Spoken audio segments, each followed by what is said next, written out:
साथियों SSC GD 2025 के exam का आज की इस वीडियो में पूरा सिलेबस कंप्लीट करेंगे। यानी कि जैसा इस बार साथियों आपके सामने पेपर खुलेगा जनवरी फरवरी में, मैं कहूंगा साथियों डिक्टो वैसा ही पेपर बनाया गया है। यानी कि ऐसा पूरा क्वेश्चन पेपर हम लोग देखेंगे।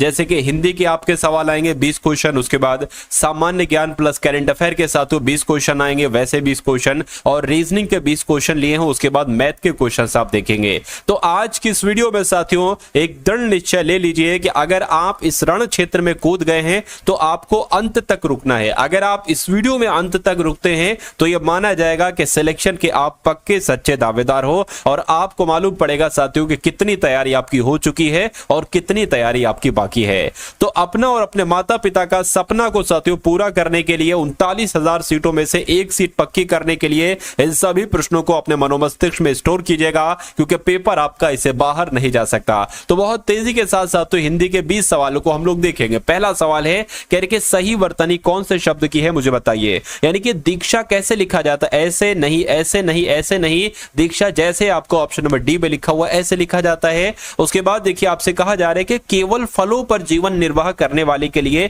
एक शब्द क्या होगा। देखिए जो केवल फलों पर ही अपना जीवन निर्वाह करता है ना, उसको फलाहारी कहा जाता है। क्या कहा जाता है? उसको फलाहारी कहा जाता है। अगर हम बात करते हैं साथियों यहां पर अल्पाहारी, अल्पाहारी किसे कहते हैं? जो कम भोजन करता है उसको अल्पाहारी कहते हैं। और जो शाकाहारी की बात करें साथियों, जो फल वगैरह या जो साग सब्जी वगैरह खाए ना, उसको साथियों शाकाहारी कहा जाएगा। ठीक है ना। चलिए, और अन्न खाने वाले को साथियों अन्नहारी कहा जाता है। नेक्स्ट नंबर का सवाल है कह रहे कि इहलौकिक का विलोम क्या होगा, मुझे बताइए। तो इहलौकिक का विलोम क्या हो जाएगा? इहलोक का विलोम क्या हो जाएगा? परलोक हो जाएगा, जिनका भी आंसर ऑप्शन नंबर ए है, मैं कहूंगा बिल्कुल करेक्ट है। उसके बाद देखिए कमल का समानार्थी शब्द बताइए। यानी कि कमल, देखिए अंत में जिस शब्द के जा लग जाए, मैक्सिमम वर्ड्स होते हैं उनका, वो कमल का पर्यायवाची हो जाएगा। अब जैसे कि कौन कौन से भाई मैं आपको बता देता हूं। जैसे कि मान लीजिए वनज, वनज शब्द जो है अंत में क्या लग गया, इसके जा लग गया तो ये कमल का पर्यायवाची हो जाएगा। जलज की अगर बात करें अंत में साथियों जा लग गया, कमल का पर्यायवाची हो जाएगा। उसके अलावा सरोज की अगर बात करें तो अंत में साथियों क्या लग गया, ये आपका जा लग गया तो ये आपका क्या हो जाएगा? सरोज भी आपका कमल का पर्यायवाची हो जाएगा। और अंत में यहां पर भी जा आया है, ये भी आपका कमल का पर्यायवाची हो जाएगा। उसके बाद देखिए नेक्स्ट नंबर का सवाल है आपकी स्क्रीन पर, देखिए और बताइए सही जवाब क्या होगा। लेकिन उससे पहले साथियों मैं आपको बता देता हूं, एसएससी जीडी की जब हम बात करते हैं 2025 वाले एग्जाम को क्रैक करने की अगर हम बात करते हैं तो आपको मालूम होना चाहिए साथियों फरवरी 2024 में जो शिफ्ट हुई थी ना एसएससी जीडी की, मैं कहूंगा उन सभी शिफ्ट का सॉल्यूशन आपको मालूम होना चाहिए। यानी कि जो भी रीजनिंग के सवाल हैं उनका सॉल्यूशन आपको मालूम होना चाहिए, जो भी मैथ के सवाल हैं, जो भी हिंदी के सवाल हैं, जो भी जीएस के सवाल हैं। तो साथियों पूरी टीम लगी है, तकरीबन 25 से 30 दिन का समय लगा है इस पूरी पीडीएफ को तैयार करने में। इसके 20 शिफ्ट का एनालिसिस, 20 शिफ्ट का सॉल्यूशन बनाने में साथियों बहुत आसान भाषा में सॉल्यूशन है। मैं कहूंगा कि यहां पर एसएससी जीडी 2025 का जो पेपर फंसेगा ना,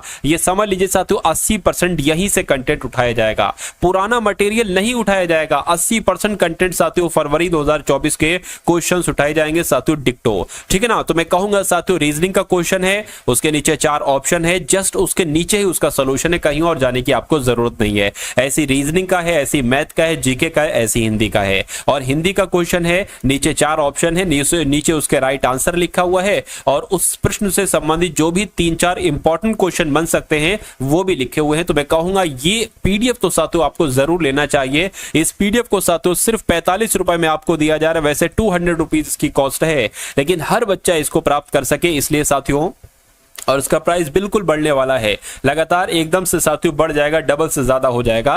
तो पीडीएफ का लिंक डिस्क्रिप्शन में, एसएससी जीडी पीडीएफ पर जब आप क्लिक करेंगे लिंक पर तो आपके सामने हमारा व्हाट्सएप आ जाएगा, व्हाट्सएप ओपन हो जाएगा, इनबॉक्स में आप हमारे आ जाएंगे। वहां पर को हमारा बंदा साथियों एक क्यूआर कोड आपको देगा, उस क्यूआर कोड पर 45 का पेमेंट आपको करना है और बताना है कि भाई पेमेंट हो गया है। ये पीडीएफ आपको साथियों भेज दी जाएगी, तो इसको साथियों पढ़ जरूर लीजिएगा इस पीडीएफ को। खैर अब अगर हम लोग बात करें इस सवाल की कि सही वर्तनी वाला शब्द कौन सा है? तो मैं कहूंगा लक्ष्मण कैसे लिखा जाता है, जैसे आपका ऑप्शन नंबर ए में लिखा हुआ है। उसके बाद देखिए कह रहे कि वह सीढ़ियों से ऊपर चढ़ गया, इसमें किस भाग में साथियों त्रुटि है मुझे बताइए। देखिए यहां पर अगर बात करें, ये जो सीढ़ियां लिखा हुआ है ये गलत लिखा हुआ है। सीढ़ियां कैसे लिखा जाता है? मैं कहूंगा यहां पर ये जो गलती है ना, सीढ़ियां गलत लिखा हुआ है। कैसे लिखा जाता है साथियों? सीढ़ियों की अगर बात करें, सीढ़ियां आपका ऐसे लिखा जाता है कि वह सीढ़ियों से ऊपर चढ़ गया, तो मैं कहूंगा सीढ़ियों ऐसे लिखा जाता है साथियों।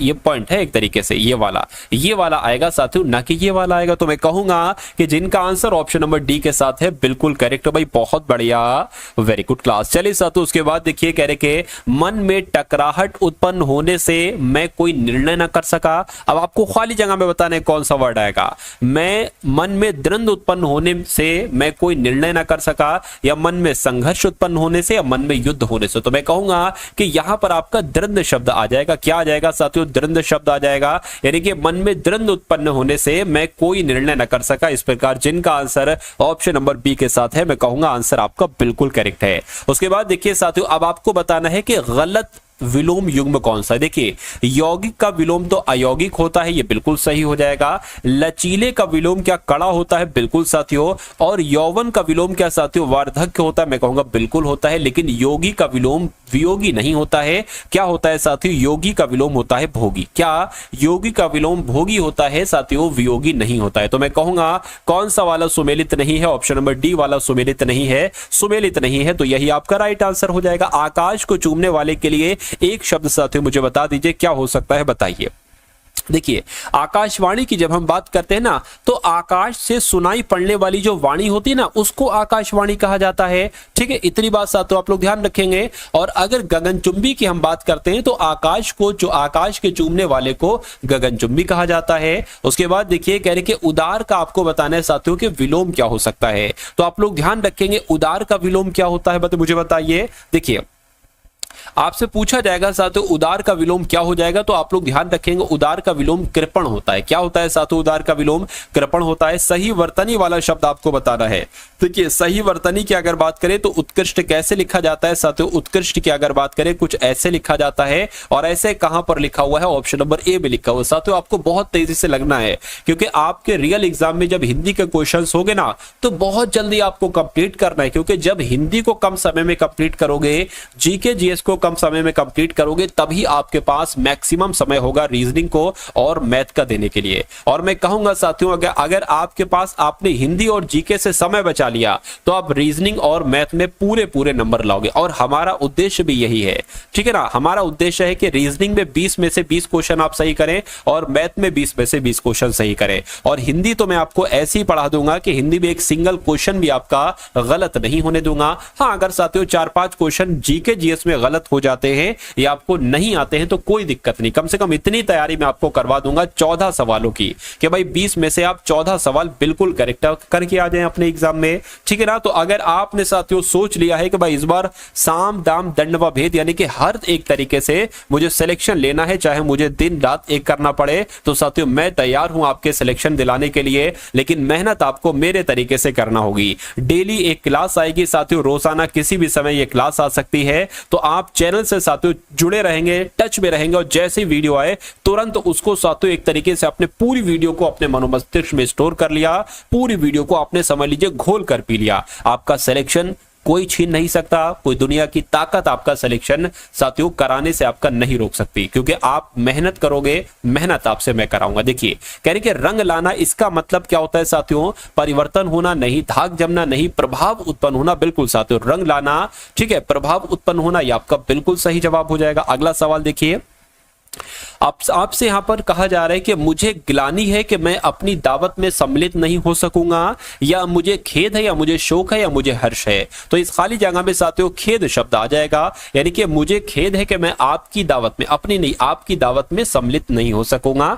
उसके बाद देखिए सही वर्तनी वाला शब्द बताइए, यानी कि पदार्थ की अगर बात करें तो पदार्थ तो साथियों आप और हम ऐसे लिखते हैं, और ऐसे कहां पर लिखा हुआ है? ऑप्शन नंबर सी में लिखा हुआ है। तो जिनका आंसर यहां पर ऑप्शन नंबर सी है, मैं कहूंगा बिल्कुल करेक्ट करेक्ट है। उसके बाद देखिए कह रहे कि साथियों हिमालय का समानार्थी शब्द क्या होगा मुझे बताइए। तो हिमालय की जब हम बात करते हैं ना, देखिए हिमालय की जब हम बात करते हैं तो हिमालय को तो साथियों हिमगिरी भी कहा जाता है। क्या हिमालय की अगर बात करें तो हिमगिरी भी कहा जाता है, हिमालय को साथियों पर्वत राज भी कहा जाता है, और हिमालय की अगर बात करें साथियों तो हिमालय को नगराज भी कहा जाता है। तो आपका राइट आंसर अगर है ऑप्शन नंबर सी के साथ, तो मैं कहूंगा कि आंसर आपका बिल्कुल करेक्ट है। साथियों अगर आपने अभी तक इस वीडियो को लाइक नहीं किया है तो मैं आपसे रिक्वेस्ट करूंगा कि कम से कम वीडियो को तो लाइक कर दीजिए, क्योंकि वीडियो को लाइक करने से आपका कुछ नहीं जाता लेकिन मुझे बहुत कुछ मिल जाता है, कि मुझे मालूम पड़ जाता है कि हाँ भाई इतने बच्चों में से इतने बच्चों ने वीडियो को लाइक किया है, वीडियो को प्यार दिया है। ठीक है, इससे मेरा मोटिवेशन और साथियों ऊपर चला जाता है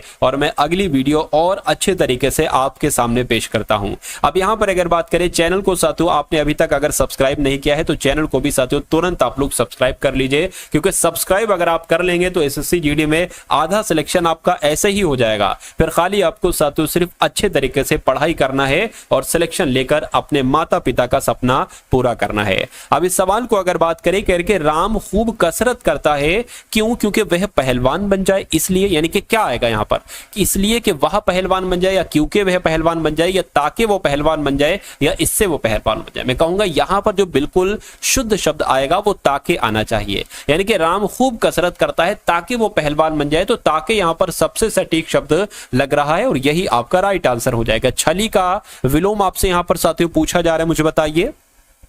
देखिए धूर्त की अगर बात करें ना साथियों के धूर्त का विलोम क्या होगा, तो धूर्त का विलोम भद्र होता है। कपटी की अगर बात करें साथियों, कपटी का विलोम क्या होता है, तो कपटी की अगर बात करें साथियों निष्कपट होता है। क्या होता है? निष्कपट होता है। और निश्चल की अगर बात करते हैं साथियों तो आपको यह ध्यान रखना है कि छली का विलोम निश्चल हो जाएगा और निश्चल का विलोम साथियों छली हो जाएगा, ये आपको साथियों मालूम होना चाहिए। निष्फल की अगर बात करें निष्फल का विलोम फल हो जाएगा। चलिए भाई उसके बाद देख लीजिए नेक्स्ट नंबर का सवाल है, कह रहे कि दाहिना हाथ होना। अब इस मुहावरे का मतलब आपसे पूछा जा रहा है कि दाहिना हाथ होना, इसका मतलब क्या होता है कि धोखा देना नहीं। कहते नहीं भाई अरे तुम तो मेरे राइट हैंड हो, तुम तो मेरे दाहिने हाथ हो, तो धोखा देना उसका मतलब थोड़ी ना होता है। दुश्मन होना उसका मतलब नहीं होता है। बहुत सहायक होना या चापलूसी करना, चापलूसी करना भी उसका मतलब नहीं होता है। अरे भाई तुम तो मेरे राइट हैंड हो, यानी कि मेरे दाहिने हाथ हो, यानी कि बहुत सहायक हो, तुम मेरे लिए मेरी बहुत मदद करते हो। उसके बाद देखिए अगला सवाल है, कह रहे कि किसी के पीछे पीछे चलने वाले के लिए एक शब्द क्या होगा साथियों, मुझे बताइए। चलिए देखिए जो भविष्य में आने वाला हो ना, जो भविष्य में आने वाला हो साथियों, उसको क्या कहा जाएगा? उसको आगामी कहा जाएगा। ठीक है ना, उसको क्या कहा जाएगा साथियों? उसको आगामी कहा जाएगा। इतनी बात आप लोग ध्यान रखेंगे। और अगर बात करें किसी के पीछे पीछे चलने वाले को क्या कहा जाता है, तो अनुगामी कहा जाता है। ये आप सभी लोगों को साथियों मालूम होना चाहिए, ध्यान रखना है। चलिए उसके बाद देख लेते हैं नेक्स्ट नंबर का सवाल है, कह रहे कि अनंत किसका पर्यायवाची है, मुझे बताइए। तो अनंत की अगर बात करें ना, अनंत साथियों आकाश को कहा जाता है। आकाश को साथियों नभ कहा जाता है, गगन कहा जाता है, अंबर कहा जाता है, व्योम कहा जाता है। ये सब आपसे पूछे जाते हैं आकाश के पर्यायवाची, अनंत के पर्यायवाची। ठीक है ना। यहां पर अगर पर्वत की बात करते हैं ना, तो पर्वत को साथियों अचल कहा जाता है, क्योंकि वो चल नहीं सकता, पर्वत को अचल कहा जाएगा। पर्वत को साथियों क्या भूधर कहा जाएगा। क्या साथियों भूधर भी किसको कहा जाएगा? पर्वत कहा जाएगा।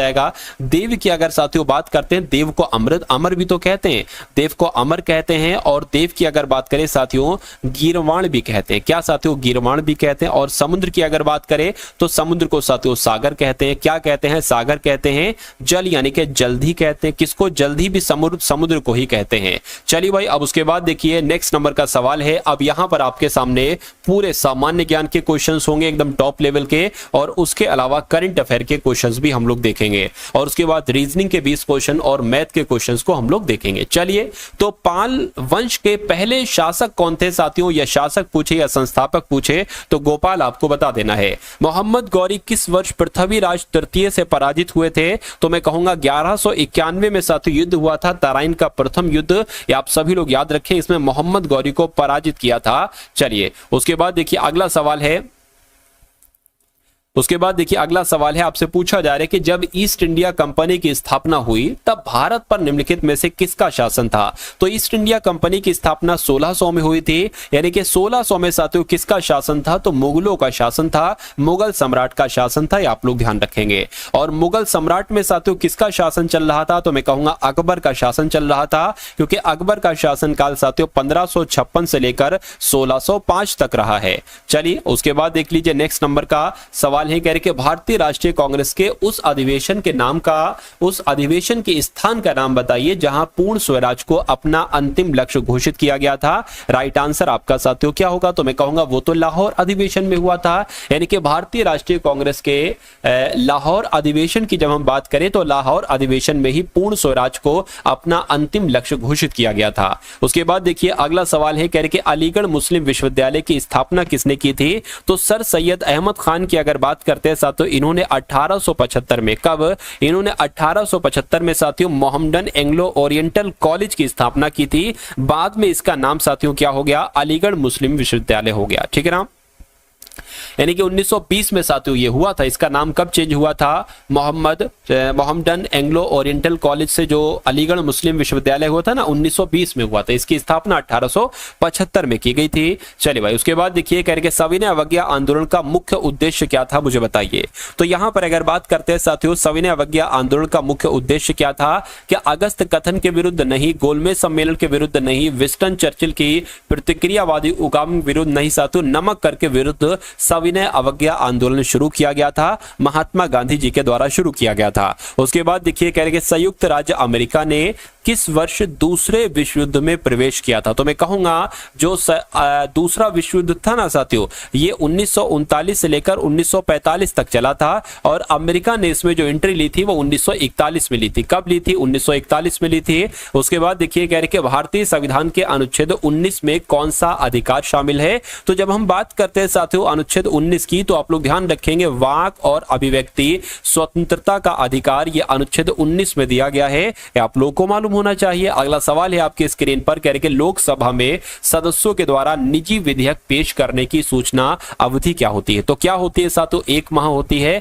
आंसर आपका ऑप्शन नंबर ए हो जाएगा। उसके बाद देखिए कह रहे कि निम्नलिखित में से कौन सा अनुच्छेद धन विधेयक को परिभाषित करता है, ये मैं आपको कई बार बता चुका हूं, कई बार आपके एग्जाम में भी पूछा जा चुका है और आने वाले एग्जाम में भी साथियों आपसे पूछा जा सकता है, इसलिए मैं आपको बता देता हूं। धन विधेयक की अगर बात आए तो अनुच्छेद 110 आप लोग ध्यान रखेंगे। उसके बाद देखिए आपसे पूछा जा रहा है भारतीय जनता पार्टी की स्थापना साथियों कब हुई थी, तो 1980 में भारतीय जनता पार्टी की स्थापना हुई थी। किसकी, भारतीय जनता पार्टी की स्थापना साथियों 1980 में हुई थी, आप सभी लोगों को मालूम होना चाहिए। चलिए, और भारतीय जनता पार्टी के नेता की अगर बात करें साथियों, नेता कौन है, तो मोदी जी इसके कौन है, मोदी जी इसके नेता है भारतीय जनता पार्टी के।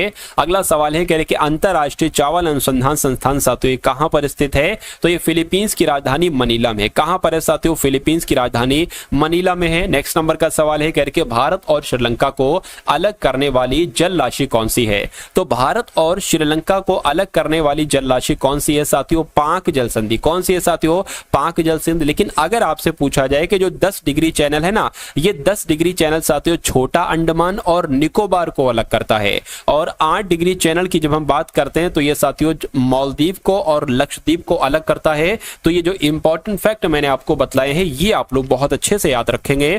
दक्षिण भारत का मैनचेस्टर किसे कहा जाता है, ये क्वेश्चन आपसे बहुत पूछा जाता है, मुझे बताइए। देखिए अगर आपसे पूछ लिया जाए कि उत्तर भारत का क्या, अगर आपसे पूछ लिया जाए कि उत्तर भारत का मैनचेस्टर किसे कहा जाता है, तो आपका आंसर क्या होना चाहिए भाई, कानपुर होना चाहिए। यानी कि उत्तर भारत का मैनचेस्टर तो कानपुर को कहा जाता है। लेकिन अगर आपसे पूछ ले साथियों कि दक्षिण भारत का मैनचेस्टर किसे कहा जाता है, तो साथियों कोयम्बटूर को कहा जाता है। किसे कहा जाता है, कोयम्बटूर को कहा जाता है। यानी कि दक्षिण भारत का मैनचेस्टर कोयम्बटूर को कहा जाता है। यह आपका बिल्कुल करेक्ट आंसर हो जाता है भाई, बहुत बढ़िया, वेरी गुड क्लास। चलिए अगर आपसे सिर्फ ये पूछ ले कि भारत का मैनचेस्टर किसे कहा जाता है, तो भारत का मैनचेस्टर किसे कहा जाएगा?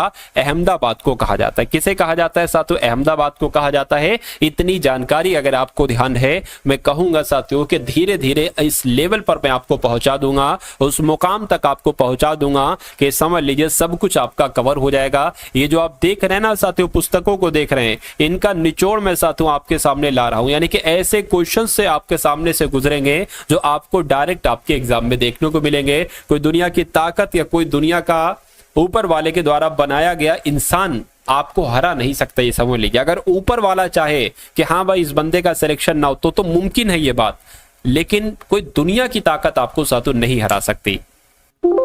नेपाली भाषा मुख्य रूप से किस राज्य में बोली जाती है? तो मैं कहूंगा साथियों नेपाली भाषा की जब हम बात करते हैं ये कहां पर, ये तो सिक्किम में बोली जाती है।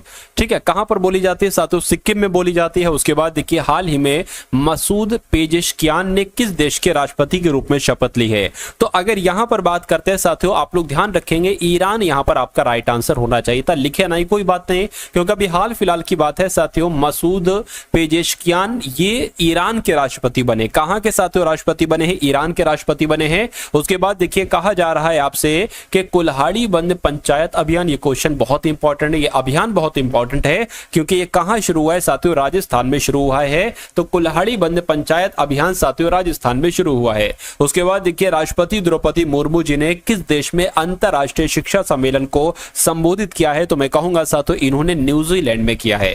यानी कि राष्ट्रपति द्रौपदी मुर्मू जी ने जो राष्ट्रपति अंतरराष्ट्रीय शिक्षा सम्मेलन है इसको न्यूजीलैंड में संबोधित किया है। उसके बाद देखिए किस एयरपोर्ट पर पंजाब सहायता केंद्र खोला जाएगा? तो अगर यहां पर साथियों बात करें कि दिल्ली एयरपोर्ट आपका राइट आंसर होगा, मैं कहूंगा बिल्कुल आपका राइट आंसर दिल्ली एयरपोर्ट हो जाएगा, क्योंकि दिल्ली एयरपोर्ट पर ही साथियों पंजाब सहायता केंद्र खोला जाएगा। अब उसके बाद देखिए कहा जा रहा है कि किस विधानसभा में एंटी पेपर लीक विधेयक पास हुआ है? तो किसकी बात चल रही है? मैं कहूंगा बिहार की बात चल रही है, क्योंकि बिहार राज्य विधानसभा में ही एंटी पेपर लीक विधेयक पास हुआ है। उसके बाद देखिए तो अब आपके सामने देखिए आपने साथियों यहां पर क्वेश्चन देखे, अब आपके सामने कौन से क्वेश्चन साथियों ओपन हो चुके हैं? रीजनिंग के क्वेश्चन अब आपके सामने आ चुके हैं। तो रीजनिंग के साथियों पूरे 20 के 20 क्वेश्चन हम लोग देखेंगे और आप चेक कीजिएगा कि आखिर आपका लेवल कितना है साथियों, आपकी तैयारी कितनी हो चुकी है।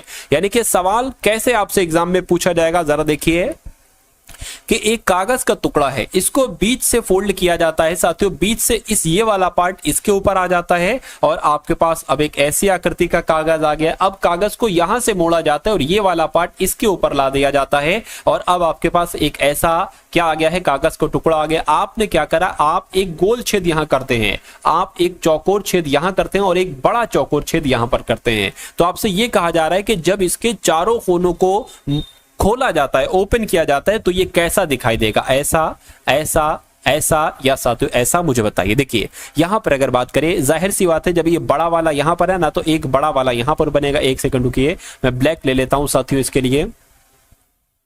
चलिए, तो एक ब्लैक साथियों यहां पर है ना, तो एक ब्लैक मेरा मानना है कि यहां पर भी हो जाएगा। एक यहां पर चौकोर है तो एक यहां पर चौकोर हो जाएगा और एक साथियों यहां पर आपका गोला है ना, तो आपका एक यहां पर गोला हो जाएगा। इतनी बात क्लियर है? कहिए बिल्कुल क्लियर है। चलिए कोई दिक्कत नहीं। अब देखिए क्या होगा, अब देखिए जब साथियों ये यहां पर चौकोर एक है, एक यहां पर, तो मैं कहूंगा यहां पर भी साथियों एक चौकोर आ जाएगा और यहां पर भी एक चौकोर आ जाएगा और यहां पर एक चौकोर आ जाएगा ये वाला, और यहां पर एक चौकोर आ जाएगा। ये जीरो जो यहां पर है वो एक यहां पर आ जाएगा और एक कहां पर आ जाएगा, यहां पर आ जाएगा। तो ऐसा आपको कहां पर दिख रहा है? मैं कहूंगा ऐसा तो सिर्फ और सिर्फ मुझे ऑप्शन नंबर डी में ही नजर आ रहा है। तो इसलिए आंसर आपका जो जाएगा वो किस ऑप्शन के साथ जाएगा? वो ऑप्शन नंबर डी के साथ जाएगा। दी गई शीट को मोड़कर एक घन बनाया जाता है और इस प्रकार निर्मित घन में प्लस क्या लिखा हुआ साथियों? यहां पर प्लस चिन्ह वाले फलक के विपरीत फलक पर कौन सा हो जाएगा? इतनी सी बात आपसे पूछी जा रही। देखिए अब मैं आपको सिंपल सी एक चीज बता देता हूं, ये क्या बना हुआ? ये @ बना हुआ। अगर आपसे पूछा जाता कि @ वाले फलक के विपरीत फलक पर कौन सा चिन्ह होगा, तो आप क्या करते? एक को छोड़कर ये वाला, यानी कि @ अगर आपसे पूछा जाता तो साथियों हैशटैग हो जाता आंसर आपका। लेकिन अगर आपसे पूछा जाता ये इस टाइप का है, ठीक है, डॉलर टाइप का है, तो अगर इसका विपरीत आपसे पूछा जाता तो आप क्या बताते साथियों? आपको बताना पड़ता प्रतिशत। लेकिन पूछा गया है कि प्लस का क्या होगा। अब बचा क्या साथियों? प्लस का क्या हो जाएगा? बराबर हो जाएगा। यानी कि प्लस का अगर पूछे तो साथियों आपको क्या बता देना है? बराबर आपको बता देना है। मैं कहूंगा कि बराबर कहां पर है? ऑप्शन नंबर बी में है, तो ये क्या है, ये आपका साथियों बिल्कुल करेक्ट आंसर हो जाएगा। उसके बाद देखिए साथियों, नेक्स्ट नंबर का सवाल है, कहा जा रहा है कि अब आपको इसमें डिक्शनरी के अकॉर्डिंग लगाना। एक सवाल ऐसा आता ही आता है। अब देखिए और मुझे बताइए कि आपका राइट आंसर साथियों यहां पर किस ऑप्शन के साथ जाएगा। देखिए यहां पर अगर साथियों बात करें ना, अब पीईजी लिखा हुआ, यहां पर पीईआर पीईआर पीईआर पीईआर लिखा है, तो पीईजी यानी कि जी तो पहले आ जाएगा आहार से, तो ये साथियों सबसे पहले आ गया। अब उसके बाद साथियों कौन सा आ जाएगा, देखिए PERSIS लिखा हुआ है, RO। अब यहां पर अगर बात करें ना, ओ होता है साथियों पहले, ठीक, एस होता है बाद में, लेकिन सी यहां पर आ गया, सी तो सबसे पहले होगा, एफ से भी पहले होगा, तो अब 4 आ जाएगा और उसके बाद साथियों 5 आ जाएगा, ये एफ वाला, ये भी हो गया, ये भी हो गया। अब इसमें से साथियों देखिए एस पहले आता है या ओ, मैं कहूंगा ओ पहले आता है, तो 3 आ जाएगा और साथियों फिर आपका 2 आ जाएगा। यानी कि अब अगर यहां पर बात करें कि 145 32 कहां पर लिखा हुआ है, तो ऑप्शन नंबर बी में लिखा हुआ है, तो ये आपका ऑप्शन नंबर बी नहीं बल्कि सी में लिखा हुआ, तो ऑप्शन नंबर सी आपका बिल्कुल करेक्ट आंसर हो जाएगा। अब उसके बाद अगर बात करें कि यदि दर्पण को दाईं ओर रखा जाता हो तो दिए गए संयोजन के सही दर्पण प्रतिबिंब क्या बनेगा, मुझे बताइए। यानी कि अगर यहां पर दर्पण में रख दूं तो ये कैसा दिखेगा दर्पण में। मैं आपको कई बार बता चुका हूं कि जो सबसे अंत में होता है वो सबसे पहले दिखाई देता है, यानी कि के ऐसा दिखेगा, ठीक है। ये क्यू बना है तो ये साथियों पी की हालत में आ जाएगा, ये एक कुछ ऐसा करके दिखेगा, 2 कुछ ऐसा करके दिखेगा, एन की अगर बात करते हैं साथियों कुछ ऐसा दिखेगा, एन और जी की अगर बात करें साथियों ऐसा दिखेगा। तो आपको ये बताना है कि ऐसा कहां पर साथियों आपको नजर आ रहा है। देखिए चलिए, के हो गया, पी हो गया, ये एक है क्या, चलिए एक बना दिया, ये भी नहीं, तो कोई सा नहीं मिसमैच कर रहा है, ठीक है। यहां पर के किसी में है ही नहीं, तो मैं कहूंगा या तो ये गलत है या ऑप्शन गलत है। खैर कॉन्सेप्ट जो मैंने आपको बताया है वही कॉन्सेप्ट आप लोग ध्यान रखेंगे। 2 चीजें, जो सबसे अंत में होगा वो सबसे पहले दिखेगा, ठीक है। चलिए उसके बाद देखिए अगला सवाल है, और अगर बात करते हैं जैसे कि बी, अगर बी का मुंह इस तरफ है तो दर्पण में ये इसका इस तरफ दिखेगा, लेकिन ए का जैसे है ना ए वैसा ही दर्पण में दिखेगा। उसके बाद देखिए नंबर सीरीज वाला साथियों सवाल है आपके स्क्रीन पर, कह रहे हैं कि 2 है, उसके बाद 5 है, उसके बाद 11 आ गया है, उसके बाद 17 आ गया है। आपको बताने के उसके बाद क्या नंबर आएगा, और उसके बाद 31 ही आना चाहिए और फिर 41 आना चाहिए। चलिए भाई यहां पर अगर साथियों हम लोग बात करें, ये क्या है, 2 है, 5 है, 11 है, 17 है, 31, ये सब के सब साथियों अभाज्य संख्या है। क्या है, ये सब अभाज्य संख्या है। तो मैं कहूंगा कि यहां पर भी कोई अभाज्य संख्या आएगी। यानी कि अगर साथियों यहां पर हम लोग बात करते हैं कि 17 के बाद अभाज्य संख्या तो 19 आती है, लेकिन 19 कहीं ऑप्शन में नहीं दे रखी है। क्या 21 अभाज्य संख्या नहीं, 25 अभाज्य संख्या नहीं, 29 अभाज्य संख्या तो है, लेकिन 29 से पहले 23 भी अभाज्य संख्या है, तो यहां पर 23 आएगा। चलिए तो इस प्रकार जिनका भी आंसर ऑप्शन नंबर डी के साथ है, मैं कहूंगा आंसर आपका बिल्कुल करेक्ट हो जाएगा। अब उसके बाद देख लीजिए अगले नंबर का साथियों सवाल आपके स्क्रीन पर है, देखिए सवाल को और बता दीजिए राइट आंसर आपका क्या होगा। कह रहे कि LAYOUT को WRRVDI लिखा जाता है, तो उसी कूट भाषा में CHETAK को क्या लिखा जाएगा, मुझे बताइए। देखिए यहां पर अगर हम लोग ऐसा करते लिख ही लेते हैं, जैसे कि L जो होता है ना 12 पर होता है, A 1 पर होता है, Y साथियों 25 पर होता है, O 15 पर होता है, U 21 पर होता है, T 20 पर होता है, और यहां पर इसको लिख लेते हैं साथियों W 23 पर होता है, R 18 पर होता है, फिर R 18 पर होता है, V 22 पर होता है साथियों, D 4 पर होता है, I 9 पर होता है। अब यहां पर आपको देखना है कि कितने कितने साथियों नंबर जो है ना वो आगे बढ़ रहे हैं, बस इतनी सी बात आपको देखना है। और साथियों आपको कोई दिक्कत कोई परेशानी महसूस नहीं होना चाहिए। देखिए यहां पर से तो अच्छा खासा बड़ा, यहां से भी बहुत बड़ा, यहां से भी अच्छा, यहां पर एकदम से कम हो गया। एक काम साथियों आप ये करिए कि इस 20 की अगर बात करें ना तो ये 20 से 23 हो जाता है, यानी कि यहां पर 3 बढ़ा दिया गया है। ये 21 से 18 हो गया है, तो अब साथियों 3 घटा दिया गया है, यानी कि यहां पर 3 बढ़ाया, यहां पर 3 घटाया। ये 15 से 18 हुआ है, फिर से साथियों 3 बढ़ा दिया गया। 25 से 22 हुआ है, यानी कि फिर से 3 घटा दिया गया। 1 से 4 हुआ है, फिर 3 बढ़ा दिया गया, और 12 से 9 फिर 3 घटा दिया गया। तो लॉजिक आप समझ गए ना क्या चल रहा है, पहले 3 बढ़ाया गया फिर घटाया गया। तो इसको भी हम लोग इसमें 3 बढ़ाएंगे तो क्या आ जाएगा साथियों, मुझे बताइए। सबसे पहले 3 बढ़ाया गया है ना, अच्छा यहां से चलना है भाई, ये भी तो देखना है के 11 पर होता है 3 बढ़ाएंगे 14 आ जाएगा, 14 पर n होता है, n ये लिखा है a। अब यहां पर साथियों 3 घटाएंगे तो जब a में भैया 3 घटाएंगे तो क्या आ जाएगा साथियों, x आ जाएगा, w नहीं आएगा। तो मैं कहूंगा ये हमारा राइट आंसर हो जाएगा। शॉर्ट तरीके से साथियों, हमने पूरा सवाल नहीं देखा, ठीक है, जितना देखना चाहिए था उतना देख लिया और आंसर तक हम बिल्कुल आसान तरीके से पहुंच गए। अब उसके बाद देखिए अगला सवाल है। अब यहां पर अगर बात करते हैं ना, बहुत ध्यान से देखना है, यानी कि 36 a है, ब्रैकेट में 15 c 4 है, b है, ब्रैकेट में 21 a 13 है, और फिर a 24 है, d है, और ब्रैकेट में 16 d 2 है। आपसे कहा जा रहा है कि यदि a का अर्थ प्लस है, यानी कि जहां पर आपको a देखने को मिले प्लस लिख देना, जहां पर आपको साथियों b देखने को मिले ना वहां पर माइनस लिख देना, जहां पर आपको c देखने को मिले गुणा कर देना, और जहां पर आपको d देखने को मिले मेरे हिसाब से यहां पर भाग होना चाहिए तो वहां पर भाग लिख देना, बस इतनी सी बात है। अब नंबर को जरा लिख लीजिए, जैसे 36 हो गया, ब्रैकेट में 15 और 4 आ जाएगा, और साथियों यहां पर फिर ब्रैकेट में 21 और 13 आ जाएगा, और फिर साथियों क्या आ जाएगा, 24 आ जाएगा, ठीक है ना, और फिर ब्रैकेट में साथियों 16 और 2 आ जाएगा। यहां पर क्या है, डी है, डी का मतलब भाग होता है, तो ये मैंने भाग लिख दिया। यहां पर डी है, डी का मतलब साथियों भाग होता है। यहां पर ए है, ए का मतलब साथियों प्लस है। यहां पर क्या है, ए का मतलब प्लस है, ठीक है ना। अब यहां पर बी आ जाएगा, बी का मतलब माइनस है। यहां पर सी है, सी का मतलब गुणा है, और यहां पर क्या है, ए है और ए का मतलब प्लस है। तो इतनी बात साथियों क्लियर है, कहिए बिल्कुल क्लियर है। अब देखिए ये 36 हो गया, ये प्लस 15 चौक 60 हो जाएंगे, माइनस 21 13 कितने हो जाएंगे, 4 और 3 34 हो जाएंगे। इतनी बात क्लियर है, बिल्कुल क्लियर है। अब देखिए यहां पर इसकी जगह पर पता क्या आएगा, 2 8 16 यानी कि 8 आएगा, और 8 को यहां पर 24 से भाग देना है, तो जब 24 से भाग देंगे 8 एकम 8, 8 3 24 हो जाएगा। तो मैं डायरेक्ट साथियों यहां पर 3 लिख लेता हूं, ठीक है, 3 लिख लेता हूं। अब इन दोनों को जोड़ दीजिए, 6 और साथियों कितना 96 हो गया यहां पर, ठीक है ना, 96 हो गया साथियों। चलिए अब इसमें से 34 घटा लीजिए और 3 जोड़ दीजिए, तो इसमें 2 बच जाएगा, और यहां पर साथियों 6 आ जाएगा, प्लस 3 कितना हो जाएगा, 66 हो जाएगा। लेकिन 66 नहीं बल्कि 65 हो जाएगा, और 65 के ऑप्शन में है, मैं कहूंगा बिल्कुल ऑप्शन में है, ऑप्शन नंबर ए वाले में है। तो इस प्रकार जिनका भी आंसर ऑप्शन नंबर ए है, मैं कहूंगा बिल्कुल करेक्ट है। चलिए उसके बाद देखिए अगले नंबर का साथियों सवाल है, कह रहे कि 2 बहनें रजनी और रानी, क्या रजनी और रानी की आयु का अनुपात 2:3 है, 6 वर्ष के बाद उनकी आयु का अनुपात 3:4 हो जाएगा। तो कह रहे कि रजनी की वर्तमान आयु साथियों आपसे यहां पर पूछी जा रही। देखिए ये सवाल कहने को तो मैथ के चैप्टर का है, लेकिन ये सवाल रीजनिंग के सेक्शन में भी आपसे पूछा जा सकता है, और ये डिक्टो सवाल पूछा जाएगा। बस फर्क क्या होगा साथियों, फर्क की जब हम बात करें तो फर्क सिर्फ जो अनुपात है ना ये चेंज हो जाए, बस बाकी और सब कुछ सेम रहेगा, नाम थोड़ा बहुत हो सकता हो चेंज हो जाए। इस सवाल को आप कैसे करेंगे, देखिए 2 बहनें हैं रजनी और रानी, इनका आयु का अनुपात कितना है, 2x, और कितना है साथियों 3x है। रजनी की आयु 2x है तो रानी की आयु 3x है। कह रहे 6 वर्ष के बाद, तो इसमें 6 जोड़ दीजिए, 6 जोड़ दीजिए दोनों में। कह रहे 6 वर्ष के बाद उनकी आयु का अनुपात 3:4 हो जाता है, यानी कि 3:4 हो जाता है। तो कह रहे कि रजनी की वर्तमान आयु क्या होगी, तो रजनी की साथियों आयु कितनी है, 2x है, यानी कि 2x का मान आपसे पूछा जा रहा है। तो x का मान यहां से निकाल लीजिए, फिर 2x का बहुत आराम से निकल जाएगा। देखिए 4 दूना 8 हो जाएगा, यानी कि 8x हो गया, 6 चौक 24 हो जाएगा, बराबर साथियों 3x की अगर बात करें 3 गुणा 3 9x हो जाएगा, 6 3 18 हो जाएगा, ठीक है।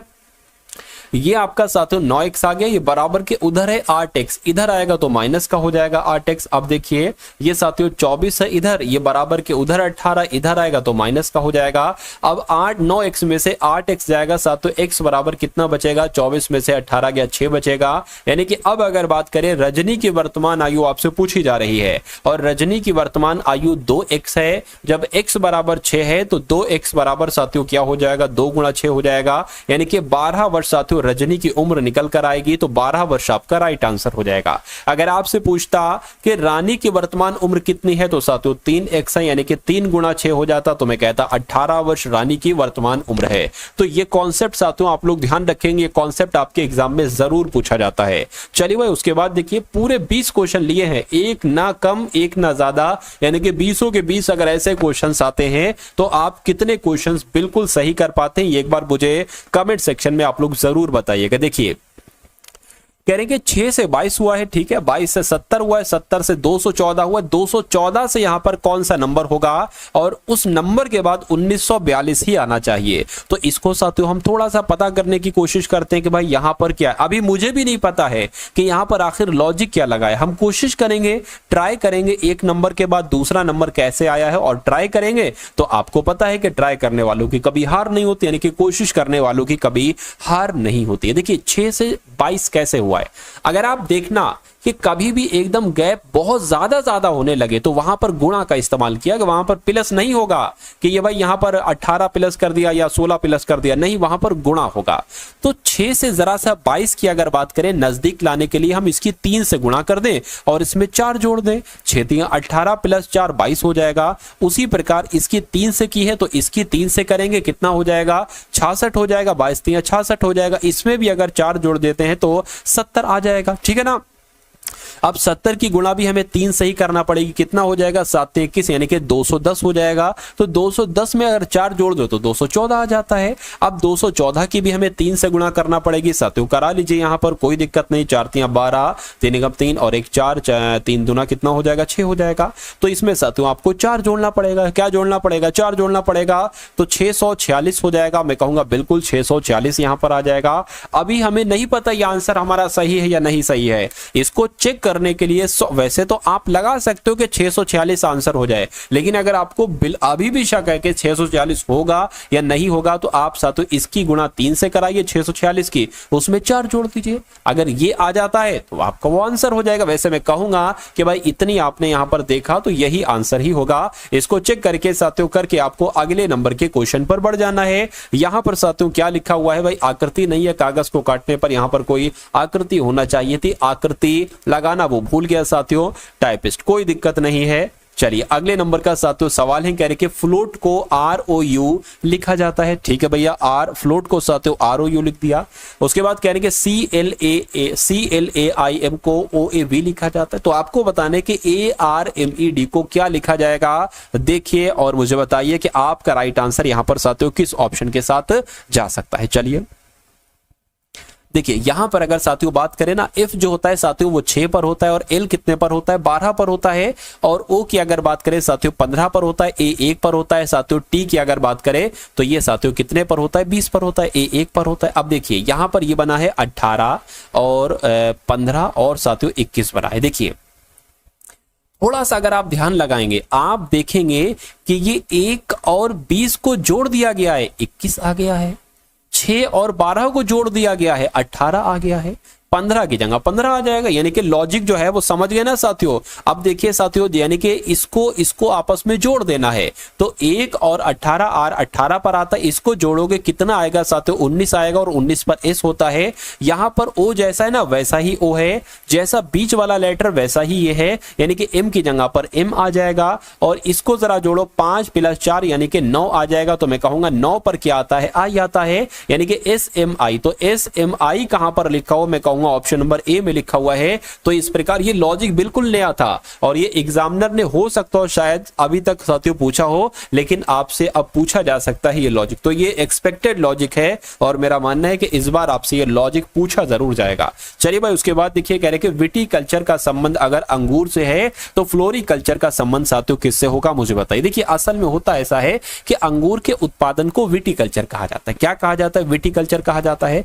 तो किसके उत्पादन को फ्लोरिकल्चर कहा जाएगा, यहां पर शब्द क्या जुड़ा है, यहां पर फल शब्द जुड़ा है। तो मैं कहूंगा फलों के उत्पादन को फ्लोरिकल्चर कहा जाएगा। तो इस प्रकार जिनका भी आंसर ऑप्शन नंबर ए के साथ है बिल्कुल करेक्ट भाई, बहुत बढ़िया, वेरी गुड क्लास। चलिए साथियों अब उसके बाद देखते हैं नेक्स्ट नंबर का साथियों सवाल है आपकी स्क्रीन पर। 3 लेटर हैं, यानी कि SRQ, उसके बाद PON, उसके बाद आपको बताने कि यहां पर कौन से 3 लेटर आएंगे और उसके बाद JIH ही आना चाहिए और उसके बाद GFE ही आना चाहिए। यहां पर अगर बात करें साथियों S आता है 19 पर, ठीक है। यहां पर एक काम करता हूं साथियों, मैं आपको बिल्कुल बता ही देता हूं। S 19 पर आता है, R 18 पर आता है और Q 17 पर आता है।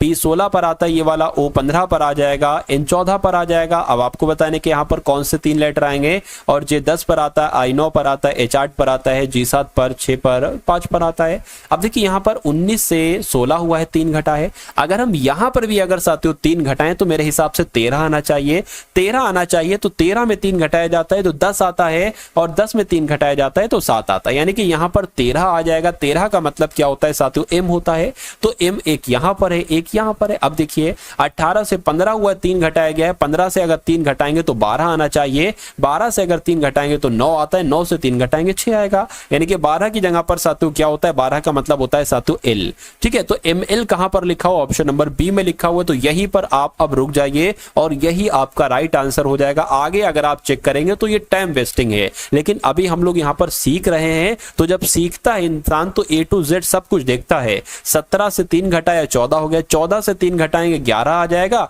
11 पर साथियों के आता है, तो मैं कहूंगा MLK ही आपका बिल्कुल करेक्ट आंसर हो जाता है। भाई बहुत बढ़िया, वेरी गुड क्लास। चलिए साथियों अब उसके बाद देख लीजिए नेक्स्ट नंबर का सवाल है। यहां पर भी साथियों आकृति नहीं लग पाई है, चलिए कोई दिक्कत नहीं है। अब उसके बाद देखिए अगले नंबर का साथियों सवाल है, और ये बहुत शानदार सवाल है, एक अच्छा कॉन्सेप्ट है। देखिए कहा जा रहा है साथियों यहां पर आपसे, ये अगर बात करते हैं साथियों यहां पर कुछ दिक्कत हो गई भाई। अच्छा ये एक अलग क्वेश्चन है, ठीक, इसने क्या किया है, एक ही मैच कर दी। ये एक अलग क्वेश्चन है और ऊपर वाला जो है ना ये एक अलग क्वेश्चन है। चलिए कोई दिक्कत नहीं है साथियों, ठीक है। अच्छा ये ऑप्शन नंबर ए है, ये ऑप्शन नंबर बी है, ये ऑप्शन नंबर सी है, ये डी है। अब यहां पर साथियों सबसे पहले आप इसको देखिए कि ये ब्लड रिलेशन वाला सवाल है, ये आप कैसे कर सकते हैं। देखिए कहने कि एक लड़के की ओर इशारा करते हुए रंजीता कहती है, तो रंजीता की अगर हम बात करते हैं, रंजीता एक लड़के की तरफ इशारा कर रही है, एक लड़के की तरफ इशारा कर रही है और कह रही है कि वह मेरे पति, यानी कि रंजीता के कोई पति होंगे। रंजीता के पति के ससुर कौन होंगे, रंजीता के पिताजी होंगे। क्या इनके पिताजी होंगे? तो रंजीता के पिता की इकलौती पुत्री, रंजीता के पिता की इकलौती पुत्री, ये अपनी खुद की बात कर रही है, यानी कि इसके रंजीता के ही पुत्र, रंजीता का पुत्र मान लीजिए साथियों ये हो गया। रंजीता के पुत्र के पिता, रंजीता के पुत्र के पिता कौन होंगे, ये होंगे रंजीता के पिता के पुत्र की इकलौती बहन मान लीजिए साथियों ये हो गई, ठीक है ना। यानी कि रंजीता के पति की बहन का पुत्र, तो का पुत्र कौन हो गया साथियों, ये हम मान लेते हैं, ठीक। यही तो है, इस लड़के के बारे में बताया जा रहा है कि भैया रंजीता के पति की बहन का पुत्र है, ये लड़का है। तो पूछा क्या जा रहा है कि उस लड़के की मां का रंजीता के पति से क्या संबंध है, आपसे यहां पर पूछा जा रहा है। देखिए उस लड़के की मां का, यानी कि इस लड़के की अगर मां की बात करें, इस लड़के की मां का रंजीता के पति से क्या संबंध है, रंजीता के पति से क्या संबंध है, यानी कि इस लड़के की मां ये हो जाएंगी, तो ये अपने भाई को ही भाई कहेंगी। तो पति से क्या संबंध है इसके रंजीता के, तो ये साथियों अपनी बहन इसको कहेगा, बहन कहेगा, तो मैं कहूंगा बहन आपका बिल्कुल करेक्ट आंसर हो जाएगा। तो आपका राइट आंसर साथियों जो जाएगा वो किस ऑप्शन के साथ जाएगा, मैं कहूंगा ऑप्शन नंबर डी के साथ जाएगी। क्वेश्चन बहुत एक तरीके से स्ट्रॉन्ग क्वेश्चन था, स्ट्रॉन्ग कॉन्सेप्ट था साथियों ये। अब हम लोग साथियों इस सवाल को देख लेते हैं कि ये सवाल भी एक तरीके से साथ में ही मिक्स कर दिया गया, इसमें कोई दिक्कत नहीं है साथियों। कहा गया है साथियों आपको बताने कि इंग्लिश डिक्शनरी के अकॉर्डिंग साथियों कैसे क्या होगा, यानी कि सबसे पहले कौन सा लेटर आएगा, तो ACO लिखा हुआ है, ACA लिखा हुआ है, ACC, ACC, ACT लिखा हुआ, तो मैं कहूंगा ये सबसे पहले आएगा 2 वाला, ठीक है। उसके बाद साथियों क्या आ जाएगा यहां पर, अब यहां पर ACO है, ये नहीं आएगा, ACCO, ACCE वाला आ जाएगा, तो यानी कि 3 आ जाएगा यहां पर, ये वाला भी हो गया। अब साथियों कौन सा आ जाएगा देखिए जरा, ठीक है। अब साथियों देखिए ये है आपका ACC और ये ACT हो जाएगा, तो यही आ जाएगा, 4 वाला आ जाएगा। अब बचा क्या साथियों, अब बचा क्या, ACO आएगा, ये ACT आएगा, तो ACO आएगा यानी कि ये आ जाएगा, और फिर 5 वाला आ जाएगा। तो 234 15 कहां पर लिखा हुआ है, ऑप्शन नंबर ए में लिखा हुआ है, ऑप्शन नंबर ए में लिखा हुआ है। तो ये क्या होगा, ये आपका साथियों बिल्कुल करेक्ट आंसर हो जाता है भाई, बहुत बढ़िया, वेरी गुड क्लास। चलिए अब उसके बाद देख लीजिए साथियों नेक्स्ट नंबर का सवाल है आपकी स्क्रीन पर। इसको देखिए साथियों और मुझे बताइए कि आपका अगला सॉल्यूशन इसका क्या होगा। यानी कि यहां पर आपसे कहा यह गया है कि भैया 7 से 113 बनाया गया है, यहां पर कहा गया है कि 15 से 481 बनाया गया है। तो आपको बताना है 11 से कौन सा नंबर बनाया जा सकता है साथियों। देखिए और मुझे बताइए, यहां पर एक कॉन्सेप्ट लगा है कि 7 से 113 कैसे बनाया गया है। तो 7 से अगर आप देखिए इसमें लॉजिक क्या लगा है, कॉन्सेप्ट क्या लगा है।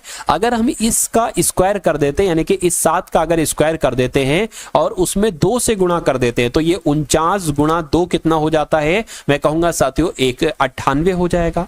लेकिन ये 113 है, तो साथियों हमें क्या करना पड़ेगा, इसके डबल से, यानी कि साथियों हमें क्या करना पड़ेगा, इसका डबल इसमें जोड़ देना पड़ेगा। यानी कि इसमें साथियों 114 जोड़ देना पड़ेगा। तो ये कितना हो जाएगा, ये 12 हो गया। और ये साथियों 10 11 112 है, लेकिन फिर भी हमें 1 जोड़ना पड़ेगा तो ये 113 मिलेगा। ठीक है ना। अब इसकी अगर बात करें साथियों 11 से हमें क्या नंबर मिलेगा, हमने इसमें क्या किया था, पहले उस नंबर का स्क्वायर कराया था और फिर उसकी गुणा साथियों 2 से कर दी थी। यानी कि 121 गुणा 2 कितना आ जाएगा, 242 आ जाएगा। इतनी बात क्लियर है क्या, ये बिल्कुल क्लियर है। देखिए उसके बाद साथियों इसका डबल से हमने उसको जोड़ दिया था, यानी कि यहां पर 22 जुड़ जाएगा और उसमें भी हमने 1 जोड़ दिया था। तो 242 और ये कितना हो जाएगा, ये साथियों 4 5 5 यहां पर आ गया और ये आपका साथियों 2 4 यहां पर 6 हो गया और ये 2 हो गया, यानी कि 265 साथियों 11 से बन जाएगा। तो 265 के ऑप्शन में है, मैं कहूंगा बिल्कुल ऑप्शन में है, ऑप्शन नंबर सी वाले में है। चलिए भाई अब उसके बाद देख लीजिए नेक्स्ट नंबर का सवाल है। इस सवाल को साथियों देखिए और मुझे आंसर बताइए कि आखिर इस सवाल का जवाब क्या हो सकता है। चलिए देखिए, कहने के सभी चूहे कुत्ते हैं, तो मान लेते हैं साथियों ये क्या हो गए, ये चूहे हो गए। और कह रहे हैं कि सभी चूहे जो है ना, सभी चूहे कुत्ते हैं, सभी चूहे कुत्ते हो गए। उसके बाद कह रहे हैं कि कुछ चूहे मुर्गियां हैं, तो मान लेते हैं साथियों इतने चूहे, क्या इतने चूहे कौन हो जाएंगे साथियों, इतने चूहे मुर्गियां हो गई, इतने चूहे मुर्गियां हो गई। अब निष्कर्ष को देखिए और मुझे बताइए कि कौन सा निष्कर्ष सही है, कौन सा निष्कर्ष गलत है। कह रहे कि कुछ चूहे कुत्ते हैं, कुछ चूहे कुत्ते हैं, यहां पर तो सभी चूहे कुत्ते हैं। ठीक है, सभी चूहे कुत्ते हैं, तो कुछ चूहे कुत्ते हैं ये गलत नहीं हो सकता, ये सही हो जाएगा। कुछ मुर्गियां चूहे, बिल्कुल साथियों कुछ मुर्गियां चूहे, इतनी मुर्गियां साथियों चूहे हैं, तो ये भी बिल्कुल सही हो जाएगा। यानी कि निष्कर्ष 1 और निष्कर्ष 2 आपका दोनों सही हो जाएगा और दोनों सही हो जाएगा तो यही आपका बिल्कुल करेक्ट आंसर हो जाएगा। चलिए भाई अब उसके बाद देखिए, अब यहां पर आपको साथियों बताना है कि कौन सा एक तरीके से संबंध सही तरीके से आएगा, भतीजी ब्यूटिशियन महिलाएं। देखिए इतनी बात तो क्लियर है कि जो भतीजियां होती हैं ना, भतीजी वो महिलाएं ही होती हैं। तो ये मान लीजिए साथियों क्या हो गई, ये महिलाएं हो गई, तो ये क्या हो जाएंगी, ये भतीजियां हो जाएंगी। ठीक है, अब ब्यूटिशियन की अगर बात करें तो ब्यूटिशियन कुछ लड़कियां भी होती हैं, कुछ लड़के भी होते हैं। तो हो सकता हो कुछ ब्यूटिशियन भतीजियां हो, तो ये कुछ ब्यूटिशियन भतीजियां हो गई। हो सकता हो कुछ ब्यूटिशियन कुछ ब्यूटिशियन महिलाएं हो, लेकिन हो ये भी सकता है कुछ ब्यूटिशियन साथियों पुरुष हो। तो कुल मिला के ऐसा आरेख बनेगा और ऐसा आरेख क्या यहां पर बना है, नहीं यहां पर बना है, नहीं यहां पर बना, नहीं यहां पर बना है। तो आपका राइट आंसर किस ऑप्शन के साथ जाएगा, मैं कहूंगा ऑप्शन नंबर सी के साथ जाएगा। चलिए भाई अब उसके बाद देखिए नेक्स्ट नंबर का सवाल है। इस सवाल को देखिए और आपको बताना है कि आपका राइट आंसर क्या होगा। ओ है ये खाली जगह, के एम फिर खाली जगह, फिर खाली जगह, के एम के बाद खाली जगह है, ओ पी के है फिर खाली जगह है, फिर ए ओ है फिर खाली जगह एम ए है।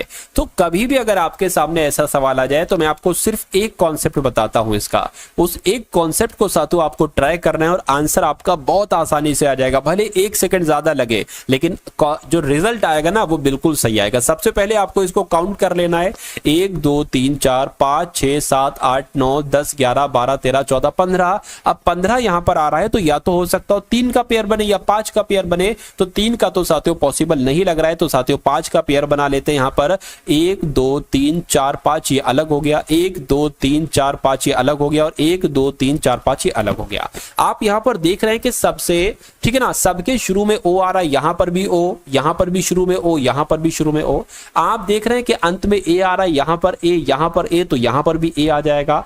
आप देख रहे हैं अंत में के एम ए आ रहा है तो के यहां पर आ जाएगा, के एम ए ये हो गया, के एम ये हो गया और के एम यहां पर आ जाएगा। अब तो हमें पूरा मिल गया है, ओ पी के एम ए, तो ओ पी के एम ए, ओ पी के एम ए। तो अब आपको अगला कंटेंट, ये अगला कदम ये आपको उठाना है साथियों कि आपने अपने पेन से क्या क्या लिखा है। आपने पी लिखा है, आपने ए लिखा है, आपने एम लिखा है, आपने पी लिखा है, आपने के लिखा है। तो अब आपको देख लेना है कि ऐसा कौन से ऑप्शन में लिखा हुआ है। मैं कहूंगा ऐसा तो ऑप्शन नंबर बी में लिखा हुआ है। तो इस प्रकार आपका आंसर जाएगा ऑप्शन नंबर बी के साथ। भाई बहुत बढ़िया, वेरी गुड क्लास। चलिए साथियों उसके बाद देखिए कह रहे कि एक निश्चित कूट भाषा में, क्या एक निश्चित कूट भाषा में RAT को 39 लिखा जाता है, DOG को 26 लिखा जाता है और YAK को क्या लिखा जा सकता है साथियों। बस इतनी सी बात आपसे यहां पर पूछी जा रही। देखिए मुझे ऐसा लग रहा है कि अगर हम R 18 पर होता है, A 1 पर होता है, T 20 पर होता है, इनको जोड़ दे क्या 39 आएगा? देखिए जरा, बिल्कुल 39 आएगा।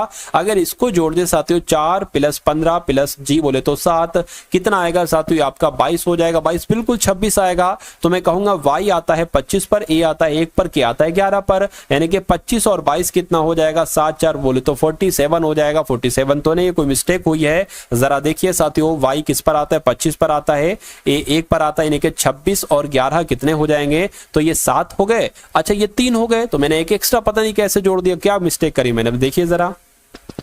अच्छा यहां पर आपका जो है ना, यहां पर आपका अच्छा इसको मुझे 12 करना चाहिए था, मैंने 22 कर दिया। तो कुल मिला के 37 आपका आंसर आएगा। और 37 किसका आंसर है? ऑप्शन नंबर सी वाला है, बिल्कुल सही हो जाएगा आपका आंसर।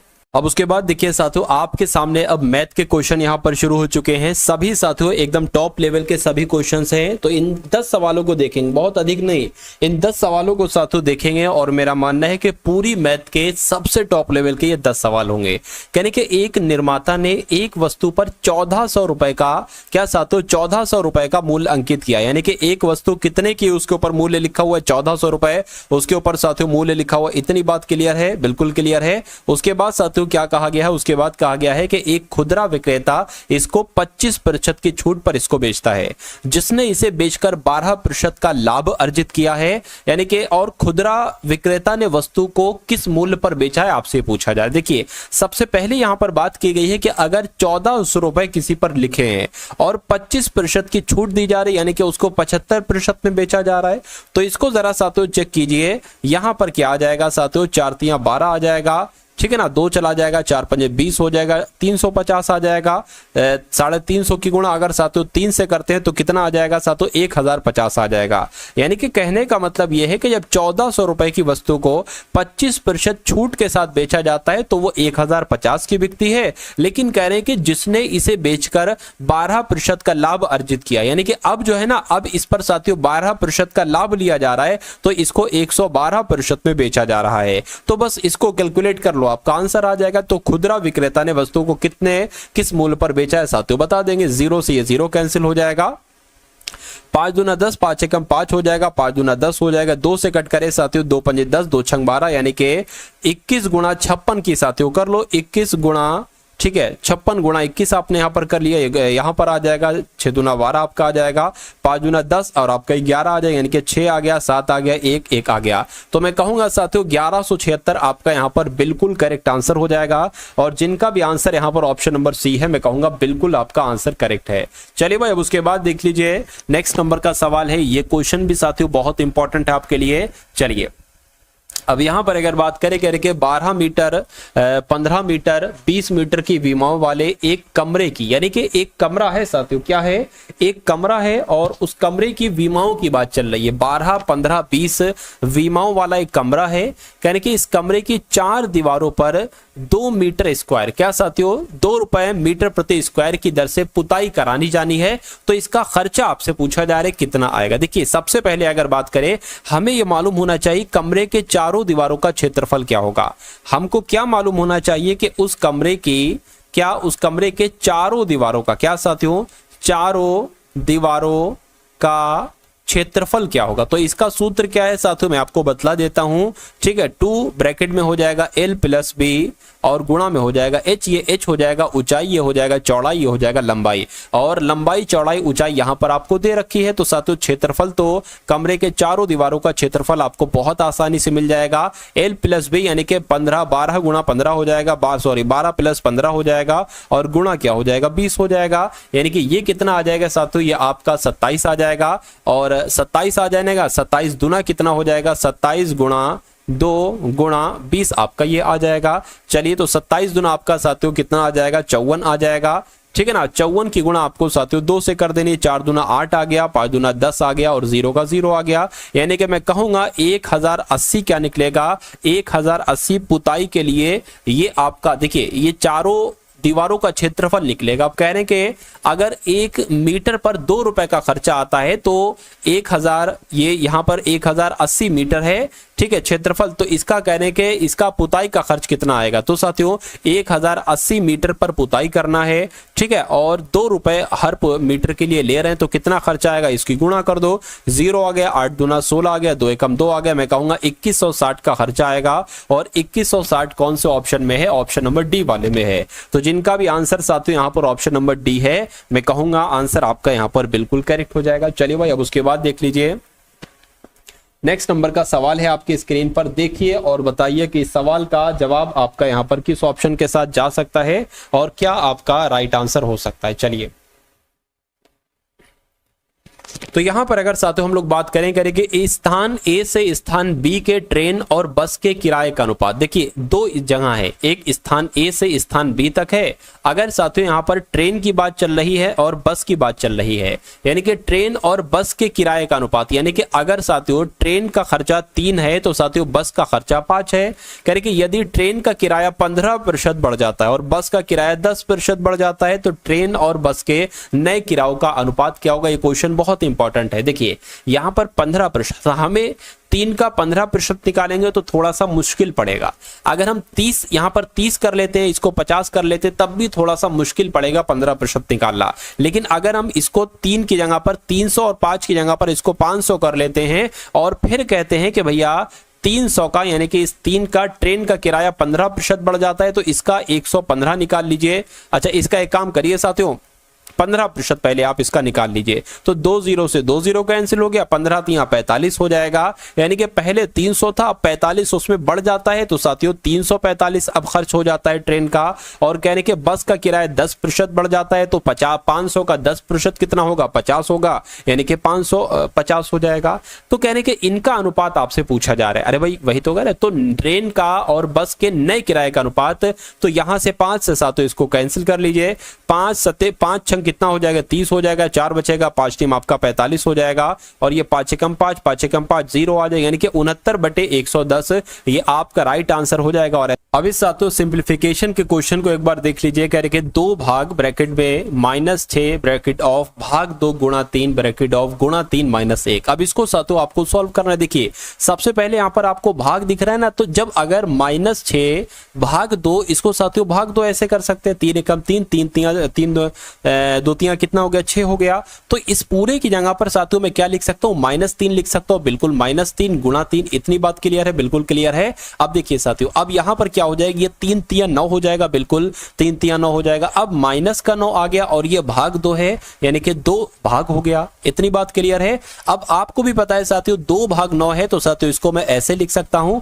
इसको मैं ऐसे लिख सकता हूं, बिल्कुल। अब यहां पर क्या है साथियों, गुणा 3 है, गुणा 3 -1 है, -1 आ गया। इसको अगर कैंसिल करो मैं साथियों 3 एकम 3 3 3 9, यानी कि 2/3 माइनस का, और यहां पर क्या आ जाएगा, 1 आ जाएगा। इतनी बात क्लियर है, माइनस का 2/3 -1 है। अब इसको साथियों आप कैलकुलेट करा लीजिए, 2 एकम 2 हो जाएगा, यहां से 2 आ गया। और यहां पर अगर साथियों बात करते हैं 3 एकम 3 आ गया, ये साथियों यहां पर आपका 3 आ जाएगा, ठीक है ना, यहां पर 3 आ जाएगा आपका।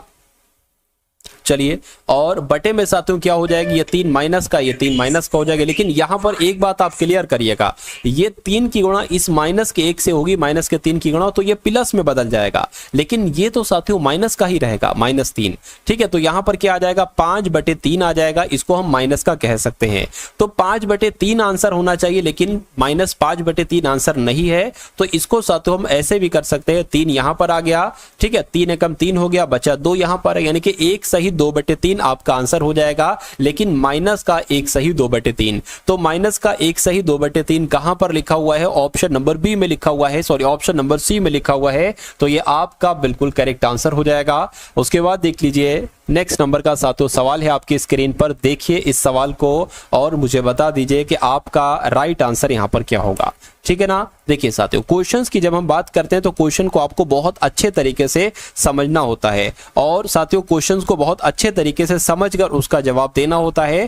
पहले आप क्या करिए साथियों, क्वेश्चन की ज्यादा से ज्यादा आप प्रैक्टिस कर लीजिए और यहाँ पर डेली आपकी साथियों प्रैक्टिस भी करवाई जा रही है और जो एक्सपेक्टेड क्वेश्चन आपके बनते हैं वो भी आपको दिए जा रहे हैं, ठीक है ना। तो सब कुछ साथियों कंप्लीट आपकी तैयारी करवाई जा रही, चाहे वो मैथ हो, चाहे रीजनिंग हो, चाहे साथियों जीके जीएस हो या चाहे हिंदी हो, सब कुछ करंट अफेयर की भी। अब इस सवाल को हम लोग देख लेते हैं साथियों करके। एक सौदे में प्रतिशत लाभ क्रय मूल्य से 70% के बराबर। बहुत आराम से समझिएगा। देखिए क्या कहा गया है, कह रहे कि एक सौदा हुआ है जिसमें जो लाभ है ना, लाभ ये क्रय मूल्य के 70% के बराबर है। तो अगर मान लीजिए क्रय मूल्य यानी कि कॉस्ट प्राइस अगर 100 है, ठीक है, और लाभ कितना बताया गया है, क्रय मूल्य अगर 100 है तो लाभ साथियों 70% बताया गया है। तो मैं कह सकता हूं सेलिंग प्राइस क्या हो जाएगी, यानी कि विक्रय मूल्य क्या हो जाएगा, 170 हो जाएगा। जाहिर सी बात है, ठीक है ना। यानी कि साथियों आपका क्रय मूल्य अगर 100 है, लाभ अगर 70 है तो विक्रय मूल्य क्या हो जाएगा, 140 हो जाएगा।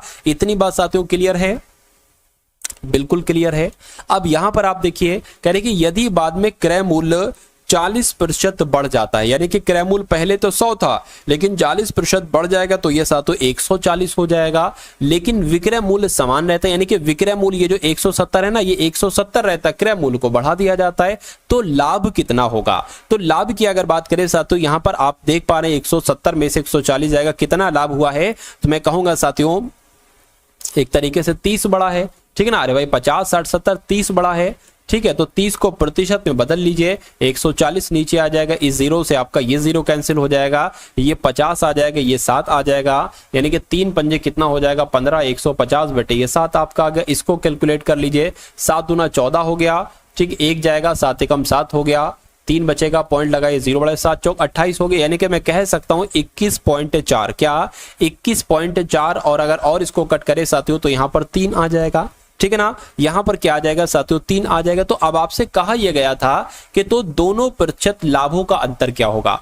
पहला लाभ क्या था, पहला लाभ 70% था, दूसरा लाभ क्या है 21.43% है। तो दोनों का अंतर करा लीजिए, यानी कि 70 में से 21.43 को साथियों घटा दीजिए, क्या दिक्कत है, कोई दिक्कत नहीं है साथियों। कितना बचेगा, 10 में से 3 जाएगा 7 बचेगा, 9 में से 4 जाएगा साथियों, ये आपका 5 बच जाएगा। और यहां अब पता क्या हो जाए, ये 69 अब हो गया, 1 ले लिया है ना, तो साथियों यहां पर 9 में से 1 जाएगा, 8 बचेगा, और 6 में से यहां पर साथियों 4 जाएगा। मैं कहूंगा 48.57 आपका बिल्कुल करेक्ट आंसर हो जाएगी। अच्छा क्वेश्चन था, अच्छा कॉन्सेप्ट था इसका। तो इस प्रकार आंसर आपका जो जाएगा वो किस ऑप्शन के साथ जाएगा साथियों, ऑप्शन नंबर सी के साथ जाएगा। चलिए भाई अब उसके बाद देख लीजिए, नेक्स्ट नंबर का सवाल है।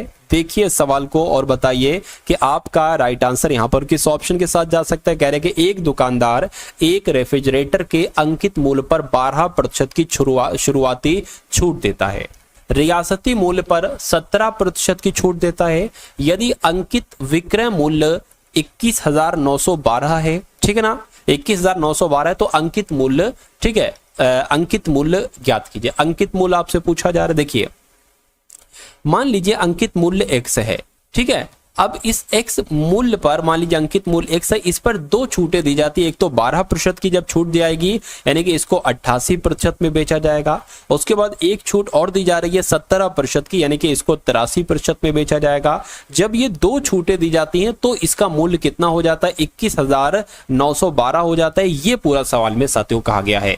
तो आपको अंकित मूल्य ज्ञात करना है, यानी कि साथियों आपको x का मान ज्ञात करना है। x का मान आप ज्ञात कर लोगे, आपका आंसर आ जाएगा बहुत आराम से, ठीक है। 29,912 यहां पर, सॉरी 21,912 यहां पर लिख दिया, ठीक है। अब इसको जरा कट कर लो, 4 दूना 8, 4 दूना 8, इसको कट करोगे तो साथियों ये 25 आ जाएगा। यानी कि एक काम आप ये करते हो, x बराबर साथियों 21,912 गुणा ये 25 की गुणा इससे हो जाएगी, 25 आ गया, और 100 की भी गुणा भी सही इससे हो जाएगी। बटे में आपका क्या आ जाएगा, बटे में आपका आ जाएगा 22 गुणा 83, क्या आ जाएगा 22 गुणा 83 आ जाएगी। इतनी बात क्लियर है, बिल्कुल क्लियर है। अब एक काम करिए साथियों, इसको थोड़ा सा मैं जगह बनाता हूं। देखिए 2 एकम 2, 2 एकम 2, 2 एकम 2 0 आएगा, 2 नीम 18, 2 पंजे 10, 2 छंग 12 हो गया। इसको अगर 11 से कट करें, 11 एकम 11, ठीक है, 11 नीम कितना हो जाएगा साथियों 99 हो जाएगा।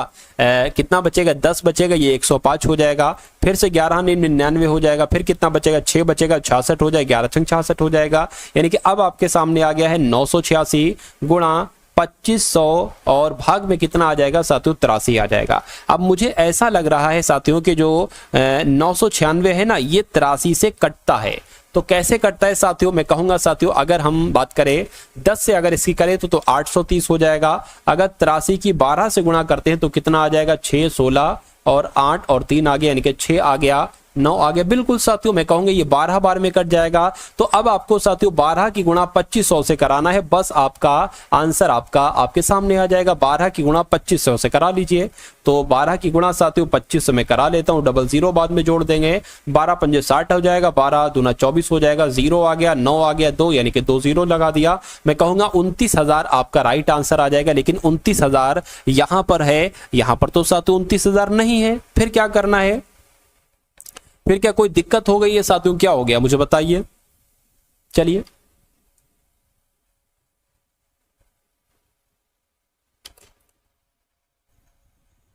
तो देख लेते हैं साथियों दिक्कत कहां पर हो गई। देखिए मुझे लग रहा है साथियों इस गुणा में दिक्कत कहीं पर हो गई, तो इसको एक बार और चेक कर लेते हैं। देखिए यहां पर अगर बात करें, इसको हटाता हूं मैं, 12 की गुणा 2500 से करना थी तो 12 गुणा 25 कर लिया।